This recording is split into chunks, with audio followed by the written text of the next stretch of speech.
And welcome back. Second half action now. There are many who will be waiting to see or waiting on the final result of tonight's game between the Reggae Boys and Costa Rica. It's a result that could have an impact on coach Theodore Whitmore's tenure with the national team. A defeat will surely put the Cats amongst the pigeons, as there are several calls for the 1998 World Cup scorer to be fired. But the under-pressure coach is the least perturbed by the outside noise.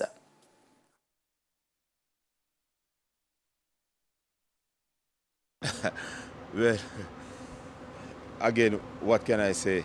You know, it's the nature of the sport. Most of the calls for Whitmore's resignation has come via social media, but Whitmore has a reminder for those. What I can say is that football don't play in social media, on social media. You know, it's difficult at times, yeah.